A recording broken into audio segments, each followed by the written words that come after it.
Guys, samahan nyo ako. May babawian tayo na ruta. Pinatukod tayo neto dati. Alam nyo na to malamang. Ito yung Daang Pari.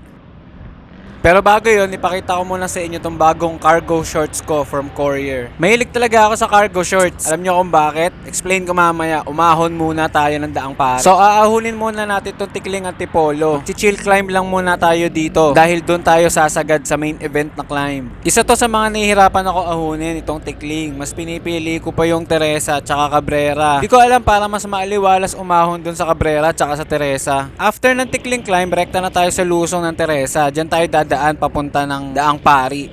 Okay, FYI muna tayo. Ang tawag po talaga sa climb na to ay Antipolo Zigzag Climb. Pero syempre, karamihan po sa atin ang tawag dito ay Teresa Climb dahil yun din ang nakalagay sa Strava segment. Pero part na po ito ng Antipolo. Mas mahaba lang banggitin yung Antipolo Zigzag compare sa Teresa Climb, di ba? Grabe, napakasarap lumusong dito sa Teresa. Kitang-kita mo yung mga windmill sa Pililya. Sobrang smooth pa ng asfalto, talagang inayos nila.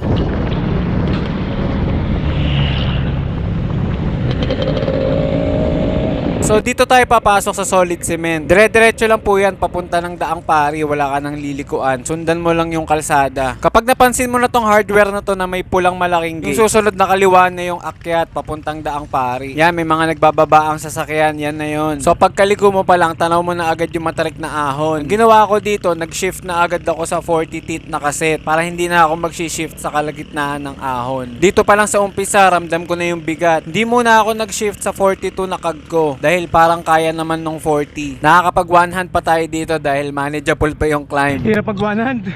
Hintayin natin sa dulo kung ano mangyayari. Ito yung Daang Pari first climb. Maiksi lang to, 0.33 km lang to. After ng first climb, bibigyan ka lang yan ng konting recovery. Pero take note ha, ahon pa din yan pero mababaw lang ang gradient.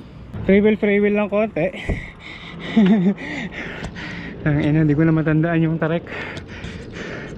Tubig. So 40 kaset lang yung ginamit natin sa likod. May natitira pa isa, 42.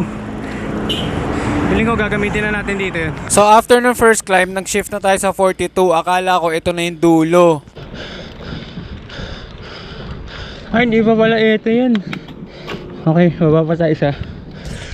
Balik tayo sa 40 kasi hindi pa pala ito yun. So meron pa pala siyang gitnang ahon bago yung dulo. Advice ko sa inyo, huwag kayong kakarga dito. Hayaan nyo lang muna mag-chill matapos lang yung ahon ng banayad. So ito na yung start ng last climb na pinakamatarik na part. Dati tumukod ako dito. Medyo chubby days pa tayo nun. Gravel bike din ang dala ko nun. Naka mid compact na group set. 11 to 40 naman yung cassette nun. Tumukod tayo dito dati dahil wala pa yung mga harang sa kanal. May mga harang na ngayon kung makikita nyo. Dati wala yan. Naiilang ako umahon kasi sobrang bagal. Tas ang daming mabibilis na sasakyan paakyat. Hindi ako makapagtahi. So nag-decide ako na tumigil na lang kasi baka mahagip tayo ng sasakyan. Yung ibang napanood ko ng maakyat dito, nagka-counterflow pa nga sila dun sa gilid eh. So shut up muna ako, enjoy nyo muna yung climb tsaka yung hingal ko.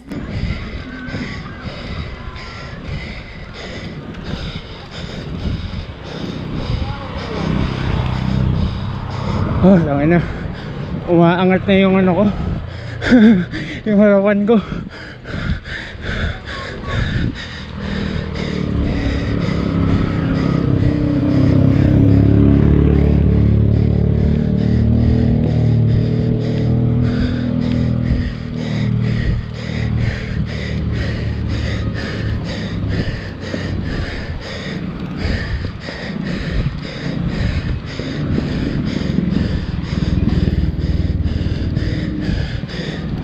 Relax.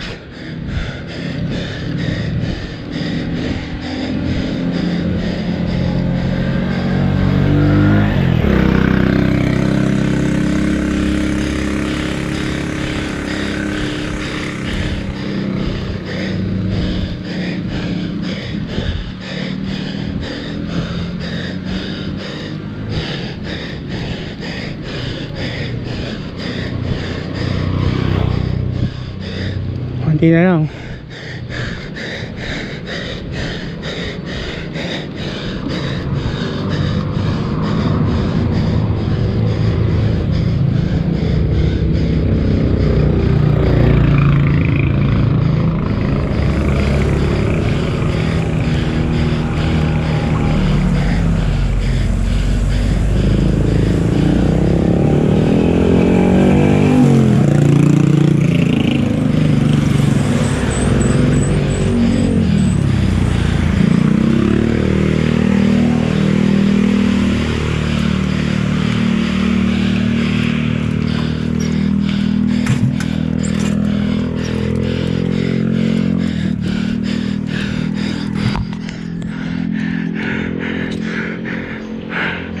Tangina, success.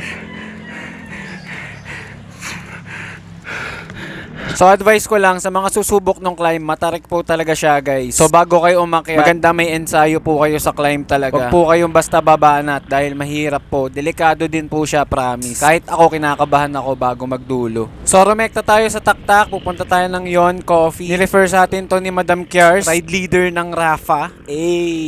Kaso sarado. So rekta tayo ng Kohi. So ito pala yung bago nating cargo shorts galing kay Courier. Mahilig po talaga ako sa mga cargo dahil maraming bulsa. So 5 packet cargo shorts pala to. Sobrang sarap niya sa hita, napaka-komportable. Ang ganda ng tela, high quality. Kahit anong stretch ko sa hita ko, sobrang lambot niya, promise. Para ka ding naka-bib short. Tested na to sa mga climb tsaka sa mga long rides din. Para sa mga order, lalagay ko lang yung link nila sa description. Kayo na mag-PM para sa mga details and prices ng mga shorts nila. Promise, quality yan. Hindi ko kayo mabibigo. Salamat!